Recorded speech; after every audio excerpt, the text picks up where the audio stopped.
안녕하십니까. 무민명리 강의로 오늘은 55번째 시간입니다. 오늘도 평소와 똑같은 방법으로 교육을 진행을 하겠습니다.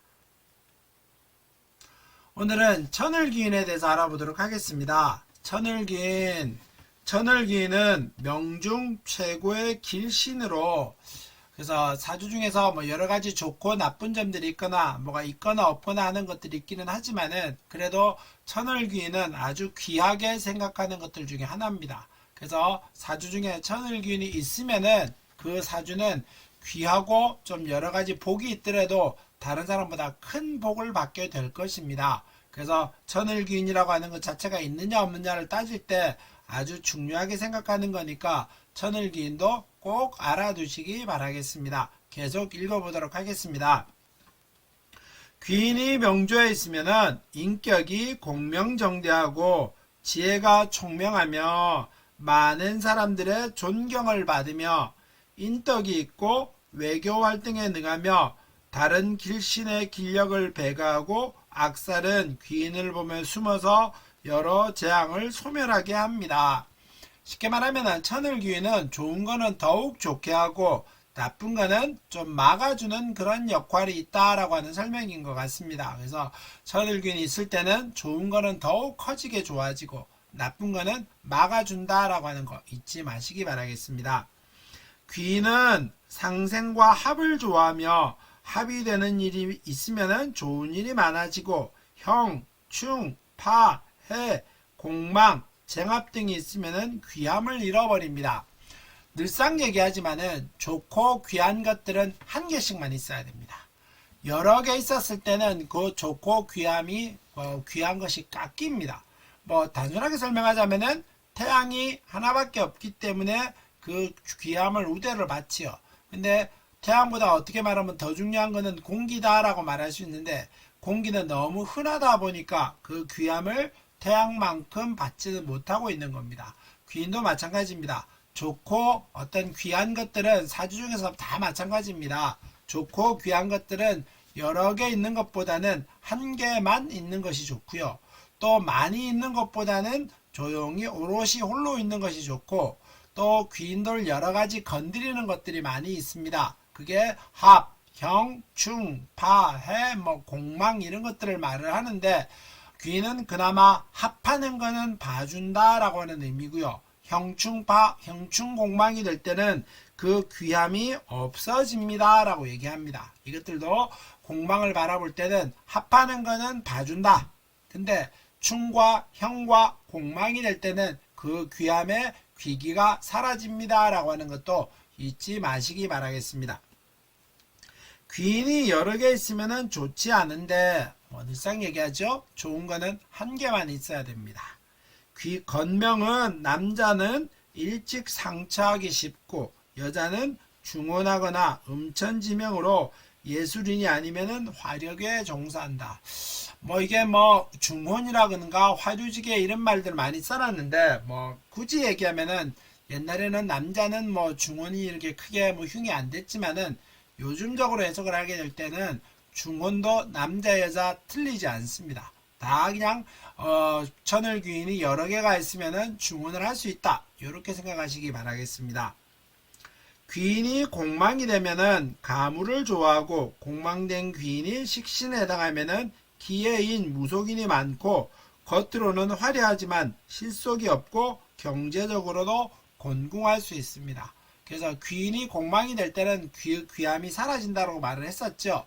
또 귀인이 공망이 되면 가물을 좋아하고 식신은 늘상 말하지만 끼를 말하는데 식신상관이 공망이 될 때는 이게 기예인 무속인 이렇게 해놨죠. 그래서 재주는 많고 끼는 많습니다만은 공망이 되다 보니 그게 어떤 성장해서 크게 올라가려고 하는 그 시점에서는 어려울 수 있다. 이런 것도 기억하시기 바라겠습니다. 겉으로는 화려하지만 실속이 없고 경제적으로는 곤란할 수 있습니다. 그 다음에 역마살과 함께 있으면 용모가 준수하고 위험이 있으며 외교와 모사에 능하며 객지나 외국에서 많은 발전이 있습니다. 그래서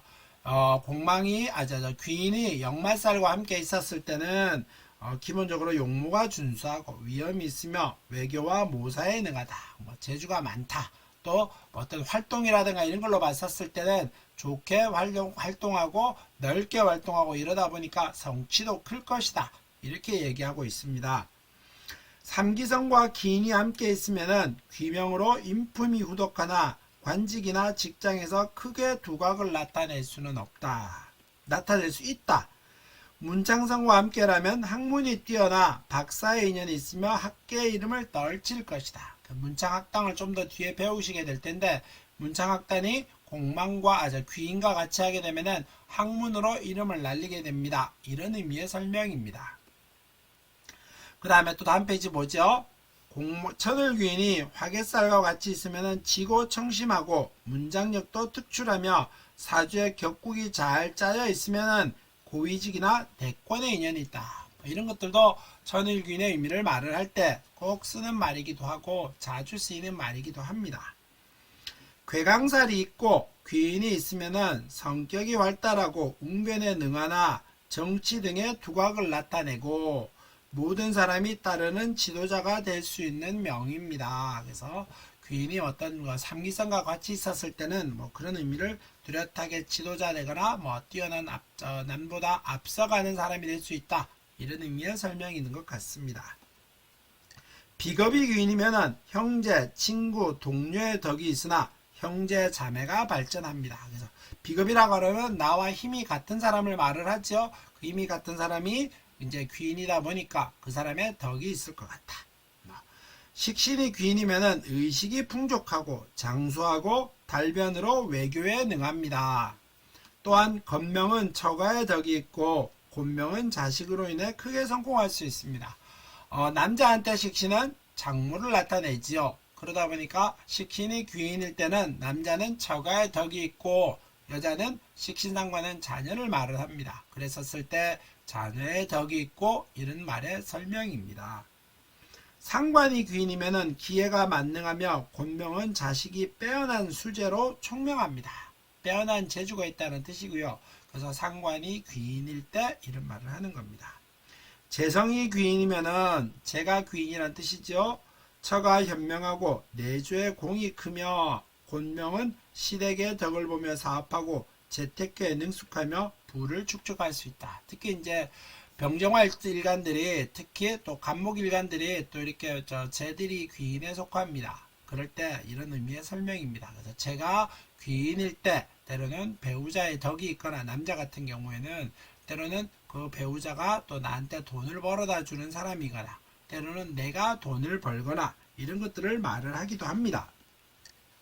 그 다음에 관성이 귀인이면은 관직이나 직장에서 좋은 위치를 유지하고 관성이 귀인이면은 관직이나 직장에서 좋은 위치를 유지하고 능력을 발휘하며 이름을 날리고 건명은 자식의 발전 또한 크며 곤명은 현명하고 능력 있는 남편을 만납니다. 설명이 단순하죠.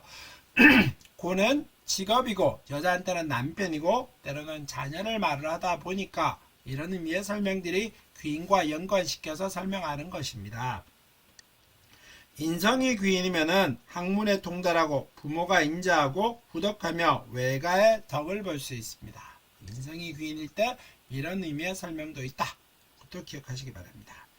진술은 천문을 깨뜨리는 것이라서 귀인에 해당하지 않습니다. 그래서 귀인이라는 글씨를 보면은 저 진술이라고 하는 글씨는 귀인에 해당하지 않습니다. 지지의 글씨들은 다 귀인이 있기는 하지만은 진술은 귀인의 글씨에 해당하지 않는다. 이런 말입니다. 다음 페이지 보겠습니다.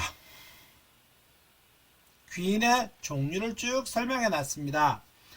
기본적으로 귀인은 일간을 기준으로 따집니다. 일간을 기준으로 따졌을 때 귀인이라고 하는 글씨가 사주에 어디 있든지 간에 그 귀인에 작용을 합니다.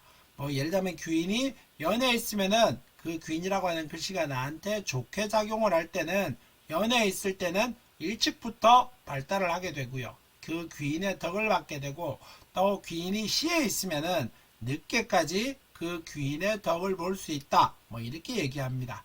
연월일시다 어디에다 연은 조상이고 초년이고 때로는 월은 뭐 부모고 때로는 나의 장년기고 때로는 일주에 있다 그러면 나의 철을 말을 하기도 하고 중년기를 말을 하기도 하고 때로는 시에 있다 라고 말하면 내 노년기 내 자식과의 관계를 바라볼 때 설명하기도 합니다. 그래서 귀인이 있다 없다가 제일 중요한 것이지 어디에 있는지는 중요하지 않습니다. 어디에 있는 것도 뭐 중요하긴 합니다만은 귀인 하나 갖추기가 쉬울 것 같지요. 실제로 귀인이 있는 사람 사주를 경험적으로 많은 상담을 해보다가 봐도 그렇게 많은 사람들이 귀인을 가지고 있지는 않습니다.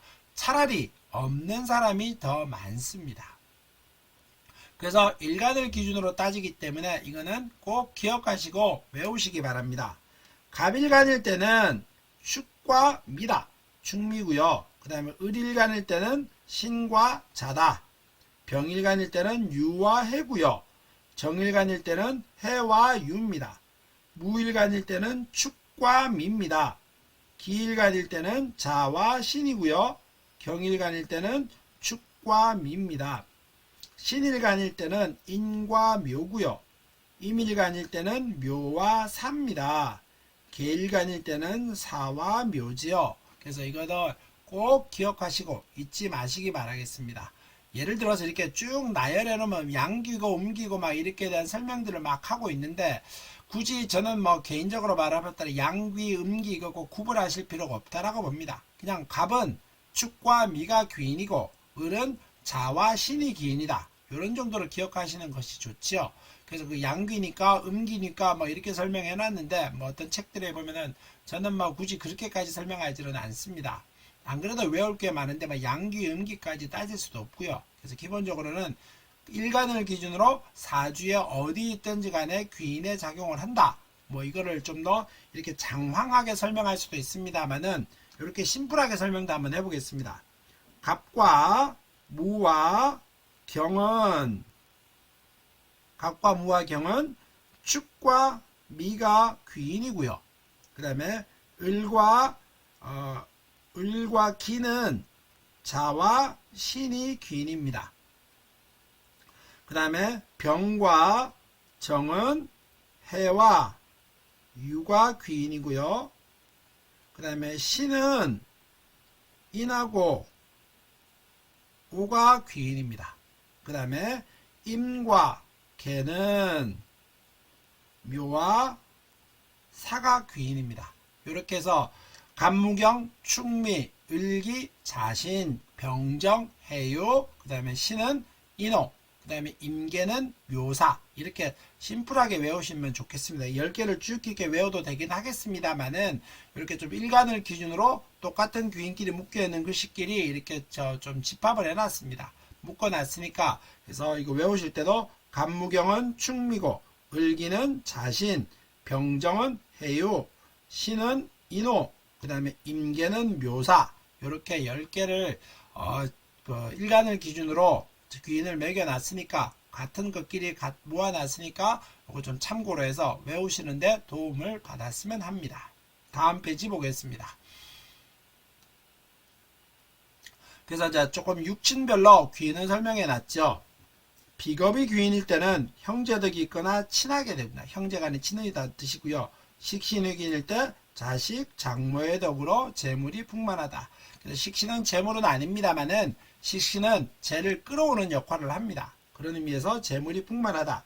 상관이 귀인일 때 자식 혹 장인덕이 있거나 화합이 잘 된다. 정제가 귀인일 때 부인덕이 있거나 부모덕이 있다. 저희는 정제 같은 경우는 특히 이제 부모 같은 경우는 이제 시부모를 말을 하기도 하지요. 그런 면에서 부모덕이라고 표현을 해 놓은 겁니다. 편제가 귀인일 때는 편제는 부친을 말을 하기도 하고요. 시어머니가 귀인이거나 덕이 있다. 그래서 이게 정제는 부인덕이고 뭐 편제도 부친입니다라고 해놨습니다만은 편제와 정제가 다 귀인이 역할을 하는 글씨일 때는 이것도 다 부인이고 뭐 부친 이런 것들처럼 딱 정제는 처고 편제는 뭐 애인이다 이렇게 구분하시지 마시라고 내가 늘상 말씀드렸습니다. 정제도 마누라일 수도 있고 편제도 마누라일 수도 있다. 그 글씨의 역할에 따라 설명이 있는 것이지 그걸 꼭 배우자와 애인으로 이렇게 꼭 구분해서 설명하실 필요는 없다. 이렇게 말씀드렸습니다. 정관이 귀인일 때는 남편, 자식덕이 있거나 명리로 출세할 수 있다. 편관이 귀인일 때는 관제구설이 생기더라도 소멸한다. 정제와 편제도 아내와 애인으로 이렇게 구분하지 말라고 말씀드렸습니다만은 정관과 편관도 마찬가지입니다. 꼭 남편, 애인 이렇게 구별하실 필요는 없습니다. 정관 같은 남편, 편관 같은 남편 이렇게 설명하시면 되죠. 그래서 남편이라고 다 표현하기도 하고 자식이라고 표현하기도 하고요. 때로는 명리, 명예, 직업 이런 거로 설명하기도 합니다. 그 다음에 정인이 귀인이면은 모친덕이 있거나 문서로 인해서 기쁜 일이 있습니다. 설명이 심플하죠? 편인이 귀인일 때는 타인의 덕이 있거나 부모 덕이 있습니다. 이것도 심플합니다. 이런 정인과 편인도 엄마와 때로는 계모, 이모 이렇게까지 구분하시지 마십시오. 정인과 같은 엄마, 편인과 같은 엄마 이렇게까지 기억하시고 설명하시는 것이 제일 심플합니다. 다음 페이지 보도록 하겠습니다. 실제 사주를 한번 보죠. 무원년, 무월, 신축일, 무자시에 태어난 사람입니다. 사주가 아주 심플하죠? 무토일주인데 천간에 신금일주인데 천간에 무토를 잔뜩 가지고 있습니다. 그래서 사주를 보자마자 제가 늘상 말씀드립니다. 오행을 꼭 붙여보십시오 라고 말씀드렸습니다. 오행을 붙여보도록 하겠습니다. 무토는 양의 토지요. 신금은 음의 금입니다. 또 무토도 양의 토고 또 무토도 양의 토입니다. 그 다음에 자화는 음의 수고요. 축토도 음의 토입니다. 그 다음에 오화도 음의 화고 그 다음에 또 오화도 음의 화입니다. 그럼 오행을 내리고 합하다 보니까 목은 없고 화는 2개, 토는 4개, 금은 1개, 수는 1개 이렇게 설명을 하면은 오행의 과다를 가지고 설명을 하면은 토가 많을 때 역할, 고집이 좀 세겠다 해서부터 때로는 위가 나쁘겠다 이런 정도까지 설명을 하면 좋겠고요. 목이 없다, 때로는 이성의 인기가 없거나 간과 때로는 이런 부분이 또 통증과 관련된 질병에 걸릴 소지가 있으니까 조심하십시오. 이런 정도로 설명을 마무리하겠습니다.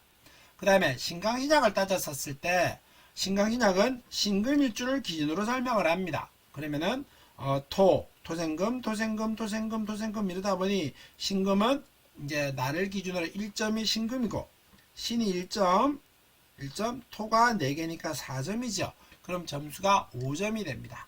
그러면 신강한 사주지요. 신강한 사주일 때는 내 힘을 빼는 것이 좋다라고 했습니다. 그러면은 금의 일주니까 수와 목과 화의 운을 찾습니다. 수목화의 운을 찾으면은 화, 목, 수